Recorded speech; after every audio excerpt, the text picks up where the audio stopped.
प्रचाराच्या अंतिम टप्प्यात सभांची रणधुमाळी। उद्धव ठाकरेंच्या आज बोईसरमध्ये जाहीर सभा। उमेदवार जयेंद्र दुबळा आणि विश्वास वळवी यांच्यासाठी ठाकरेंची सभा।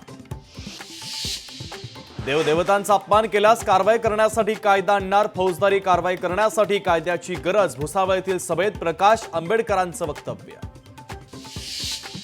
अन्यायग्रस्तांना न्याय देणं हेच आमचं उद्दिष्ट। एकाच घरात 30-40 वर्ष सत्ता केंद्र, या राजकीय घराणेशाहीच्या विरोधात आम्ही लढणार। संभाजीराजे छत्रपतींचं वक्तव्य।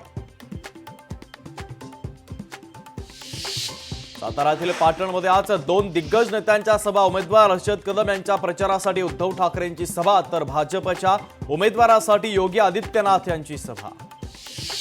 हिंगोलीचे भाजपचे उमेदवार तानाजी मुटकुळे यांनी काढली विनापरवानगी रॅली काढण्याप्रकरणी उमेदवारासह 12 जणांवर गुन्हा दाखल। परळीमधील सभेच्या आधी पंकजा मुंडेंच्या हेलिकॉप्टरमध्ये बिघाड। पंकजा मुंडे यांनी उपस्थितांना केलं व्हर्च्युअल मार्गदर्शन।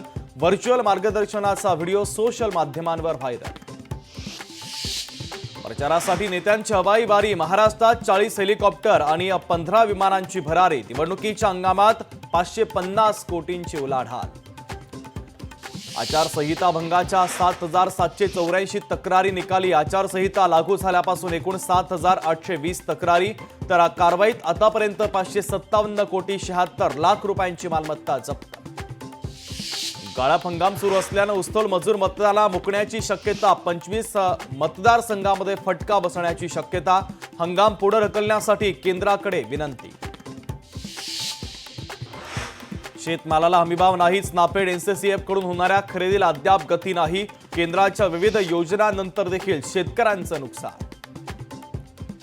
हॉलमार्किंगच्या शिवाय सोन्याचे दागिने विकले जाणार नाही। भेसळयुक्त सोन्यापासून संरक्षणासाठी केंद्र सरकारचा महत्त्वाचा निर्णय। वायू प्रदूषणामुळे दिल्लीची घुसमट कायम। हवेचा निर्देशांक धोकादायक पातळीमध्येच। नागरिकांना एअर प्युरिफाय आणि मास्क वापरण्याचा सरकारचा सल्ला। संभाजीनगरमध्ये 13 लाखांचा बनावट मद्याचा साठा जप्त। राज्य उत्पादन शुल्क विभागाची कारवाई। पुण्यामध्ये माजी उपसरपंच आणि कंत्राटदाराची हत्या। मॉर्निंग वॉकसाठी गेले असता अपहरण करत केली हत्या। दोघांचेही मृतदेह खडकवासला धरणाच्या पाण्यात आढळले।